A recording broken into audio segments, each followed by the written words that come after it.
In the world of hip-hop, the common idiom of perception is reality rings loud and true. No matter how talented you are as a performer or what stylistic innovation you bring to the table, when the audience's attention span elapses, it's going to make for a bumpy ride.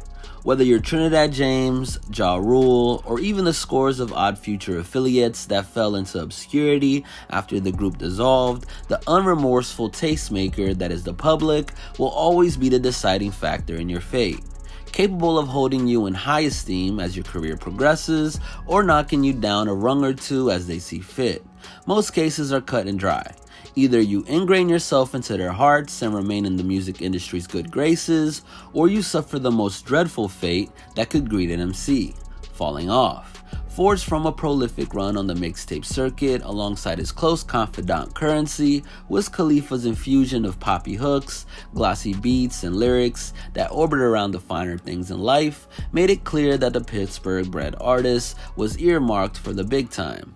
After evading an ill-fated deal with Warner Bros. In 2009, Wiz's official statement on the matter spoke of how he was happy to be moving on with all of my material and having the chance to be in control of my next moves.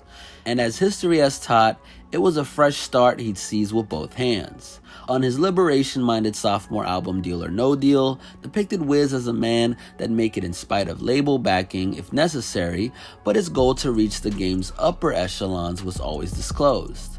From this plane to the New York Knights, Miami Beaches, and Hollywood Hoes that he'd crooned about in 2009's Flight School, Khalifa's status as an underground artist was always a matter of circumstance rather than a concerted effort to remain unsigned hype. By the time that 2010's Cushion Orange Juice dropped and made him a #1 trend on Twitter in the process, Wiz's widespread appeal was undeniable, and it wouldn't take long until the bright lights of the Billboard charts came knocking. 18 weeks after it first entered the charts, the Steelers' anthem Black and Yellow's infectious melody catapulted to the top of the heap. At long last a superstar, it was no longer just the legions of the Taylor Gang that were awaiting his next full-length project, but the world as it stands. A month or so on after he'd appeared on a Vibe cover with Bruno Mars and B.O.B. that cited them as the forerunners of the new pop music, Wiz unveiled his Atlantic Records debut, Rolling Papers, to a fairly muted response. Sure, it had hits such as When I'm Gone and No Sleep, selling in abundance along the way, but it's never been considered a classy entry into any hip-hop forum. Therein, we have the problem that Wiz has been confronted with his entire career. For every We Dem Boys or Young, Wild and Free, there's corresponding records such as Khalifa or Black Hollywood that are a commercial smash but barely scratch the cultural surface and are only warmly received by his core fanbase. Each time he proves his roots to hip-hop by reuniting with his old running mate Currency to celebrate the How Fly era, or continually bankrolling Juicy J, Ty Dolla $ign, and Chevy Woods' careers through Taylor Gang Records, the allegations of selling out that pursued him after he contributed to Fast 7 See You Again, which boasts the third most viewed video in YouTube history, and the Maroon 5 team-up on Payphone overshadow his real value to the genre.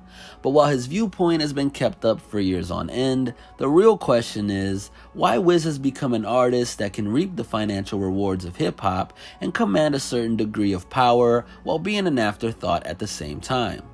Ever since Rolling Papers dropped, Wiz has been gradually ushered out of the radar. For an example of this situation being exacerbated in real time, look no further than the difference in his standing on a bill next to A$AP Rocky over a 2-year spell. When 2013's Nationwide Under the Influence of Music tour was announced, Wiz took pride of place at the very top of the promotional posters. But by the time the 2015 European 16-day trip was scheduled, both the marketing material and corresponding reviews annexed Wiz and spotlighted the brash up-and-comer Flacco. In an interview with the cruise show that followed the tour, Wiz seemed to vocally concede that he wasn't the focal point of and was just happy to be there. I just got off tour with A$AP Rocky over in Europe. Dope. Congratulations. Thank you. Every date sold out, which is still amazing to me, you know. Why? Well, it surprises you? Yeah, it really does. because, these kids, like, they change, you know what I'm saying, so much. And it's just so fun to be able to recreate and do things to keep them excited.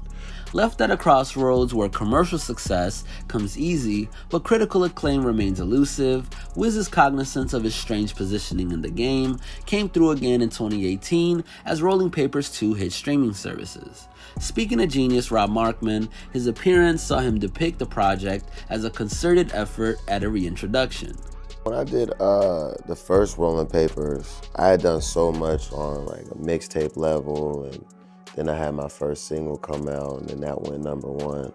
So my album was like my first opportunity to be like, this is my album, like, you know what I'm saying? So it's like, I feel like this is such an opportunity to just come out to the world, and it's like, it feels so important. It feels as important as the first time.